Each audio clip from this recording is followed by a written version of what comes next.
Shalom, que la grâce du Seigneur soit avec vous. Je suis très content de vous retrouver en ce jour autour de ce talk show.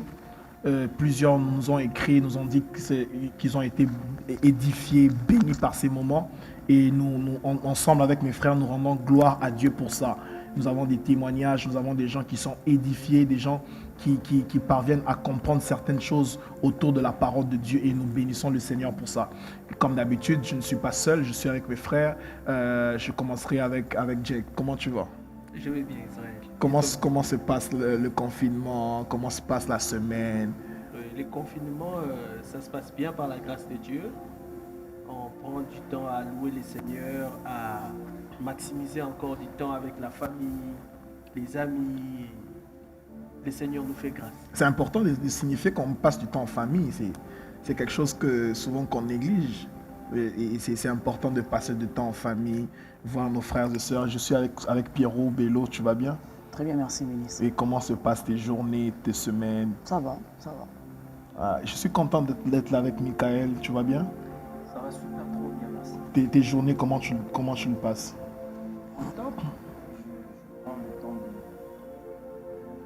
réfléchir à un grand nombre de choses. Je prends surtout le temps de me bâtir, de construire ma personne dans la parole, dans la prière. Gloire à Dieu, gloire à Dieu. Nous bénissons le Seigneur pour ça. Aujourd'hui, nous allons parler de quelque chose qui touche le cœur de Dieu. Quelque chose qui parce que j'aime bien le dire comme notre père spirituel que je salue, le révérend Jean Bosco, il dit la grâce, c'est Dieu qui vient vers les hommes. Et en réponse, c'est les actions de grâce qui quittent les hommes vers Dieu. Et aujourd'hui, nous n'allons pas parler de la grâce, nous allons plutôt parler des actions de grâce. Et par définition, Michael, c'est quoi les actions de grâce? Merci, ministre. Déjà, j'aimerais parler de ces concepts comme je l'entends dans mon esprit, action de grâce. D'un côté, il y a action, de l'autre côté, il y a la grâce. Donc, pour moi, quand j'entends action de grâce, je vois la grâce en action. Je vois un peu comme si on était dans un terrain de football, lorsqu'il y a la partie action, c'est là où un attaquant est face au but, là où on veut assister à un but, là où on veut assister à un événement important par rapport au déroulement du match. Donc les actions de grâce, c'est un peu la grâce qui entre en action. Comment? C'est un peu la grâce qui se met en action. Comment? Les gens disent que la grâce rend les gens passifs. Or la Bible dit, c'est Paul qui parle, par la grâce de Dieu, je suis ce que je suis. Yeah. Et la grâce n'a pas été vaine. J'ai travaillé plus que tout le monde. Donc quand on a la grâce, on n'est pas passif, on est plutôt actif. Donc la grâce, c'est ce qui nous rend actifs. La grâce, c'est ce qui nous positionne en position d'attaquant. Yeah. La grâce, c'est ce qui nous met en activité. Quand on a la grâce, on devient celui qui est au devant de la scène. Et lorsqu'on parle des actions de grâce, c'est ce que l'on retourne à Dieu pour que la grâce entre en scène. Comment? C'est ce que nous faisons ou ce que nous disons à Dieu pour que la grâce prenne le relais. Comment? Je vois le texte de la Bible qui dit, avant de multiplier le pain, le Seigneur a rendu grâce. Yeah. Il a parlé en fait pour que le ciel entre en action afin que le miracle ait lieu. Donc les actions de grâce, c'est tout ce qui précède le miracle que l'on veut voir de la part de Dieu. Je vais le dire autrement. C'est tout ce que nous faisons pour recevoir dans le visible ce que nous avons déjà vu dans l'invisible. C'est parce qu'on a déjà vu le miracle dans l'invisible. C'est comme ça qu'on donne des actions de grâce pour que ce qu'on a vu dans l'invisible devienne visible. Alléluia, c'est profond. J'aime bien ce texte de Jésus qui, avant de multiplier le pain, il a commencé à rendre grâce. Avant de ressusciter Lazare, il a rendu grâce. Je crois que le mode de fonctionnement de Jésus, c'était de rendre grâce et après voir les miracles. Donc je comprends que parfois la porte qui nous conduit au miracle, c'est les actions de grâce, n'est-ce pas Pierrot? Justement, il y a une loi qui m'intéresse le plus, on appelle ça la loi du déterminisme. Ok, Cette loi dit que les mêmes causes produisent les mêmes effets. ok, C'est un peu comme il faut qu'il y ait une cause, et cette cause qui doit vraiment prouver qu'il y a un effet. ok. Alors chez Dieu, ça ne marche pas comme ça. Chez Dieu, il faut d'abord que tu produises un effet, et il te donnera la raison qui va expliquer la cause Comment? pour laquelle tu as vécu la chose.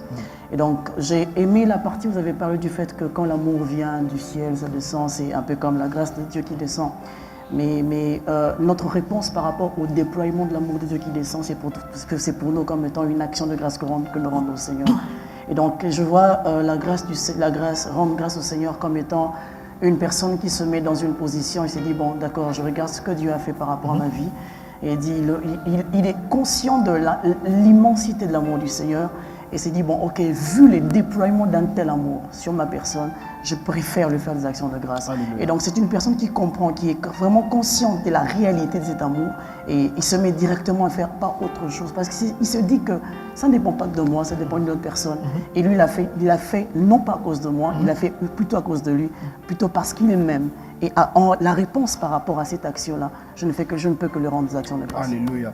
J'aime bien le dire, j'aime bien le notifier, Jack, c'est que pour moi, les actions de grâce, c'est comme l'accusé des réceptions. C'est-à-dire, Dieu nous a envoyé la lettre de la grâce. Et nous, comme action de grâce, nous accusons réception. C'est-à-dire, celui qui rend à Dieu les actions de grâce accuse réception de la grâce qu'il a reçue. C'est quoi? J'ai entendu quelqu'un dire à Dieu la grâce et à nous les actions de grâce, n'est-ce pas, Eagle? C'est vraiment ça, ministre. Donc, l'action de grâce, on ne peut pas parler de l'action de grâce s'il n'y a pas la réaction face à la grâce. Ok. C'est-à-dire, Dieu ne réagit pas. Dieu agit. Et lorsque Dieu agit, la chose est actée. Ok. Mais quand l'homme vient vers Dieu, c'est à l'homme maintenant de réagir. Et très souvent, plusieurs se perdent pour dire que j'avais fait ci, j'avais fait cela, mais pourquoi Dieu n'a pas fait? J'aimerais vous décourager pour vous dire que Dieu ne peut pas faire quelque chose parce que vous avez fait quelque chose en avant. C'est-à-dire, lorsqu'on rend grâce à Dieu, ce n'est pas parce qu'on a fait quelque chose, mais c'est parce qu'il a fait quelque chose en avance. Et la grâce de Dieu ne peut pas être dissociée de son amour. C'est-à-dire, tout ce que Dieu acte a été scellé par son amour. Voilà pourquoi la Bible dit Dieu a tant aimé le monde qu'il a donné. C'est l'intensité. Voilà. Tant aimé. Ouais. Il a tant aimé le monde qu'il a donné. C'est-à-dire, lorsque Dieu libère sa grâce, il y a des choses qui sont établies. Yes. Et pour acquérir ces choses, je n'ai pas encore besoin de me lamenter.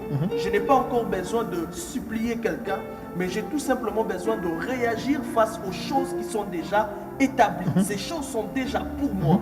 Si moi je réagis, j'entre en possession de ces choses. Et c'est là même l'utilité de l'action de grâce. J'ai beaucoup aimé, tu as dit que les actions de grâce interviennent après ce que Jésus a fait en nous. Dis-nous un peu, qu'est-ce que Jésus a fait pour toi? Ce que Jésus a fait pour moi est très merveilleux. Ouais. Donc, ce que Jésus a fait pour moi, je ne sais pas comment je peux le définir. J'aime souvent dire ces choses, c'est que là où moi j'étais destiné à mourir, c'est lui qui est mort à ma place. Yes. Là où moi j'ai eu à trébucher, c'est lui qui est tombé à ma place. Yes. Le sépulcre qui devait porter mon nom à cause de la race adamique, Yes. ce sépulcre-là porte son nom parce qu'il est devenu le premier-né de tout le mort. Yes. C'est-à-dire, tout ce que Jésus a établi, voilà pourquoi dans l'Ancienne Alliance, la Bible dit que Dieu, il dit la chose arrive, il ordonne, elle existe. Donc, c'est-à-dire, avant même que je ne puisse réagir à quelque chose, le psalmiste dit, la parole n'est pas encore dans ma bouche, que tu le sais déjà, oh Dieu. C'est-à-dire, avant même que je ne dise quoi que ce soit, tout ce que j'ai à sortir de ma bouche, c'est les actions de grâce. La situation était compliquée devant Jésus. il pouvait dire d'abord, Seigneur, je chasse l'esprit de mort ici. Carrément. Seigneur, je brise toutes les alliances de la famille de Lazare. Mais Jésus a commencé par dire, Père, je te rends grâce. car tu Comment? Ce que j'ai compris avec les actions de grâce, c'est que les actions de grâce sont accompagnées des exaucements. Aïe. Mon Dieu. Non, je vais mieux le dire. Comment? Les actions de grâce sont accompagnées des exaucements qui sont déjà en provision. Les cachats. Parce que quand Jésus rendait grâce, il rendait grâce de manière affirmative.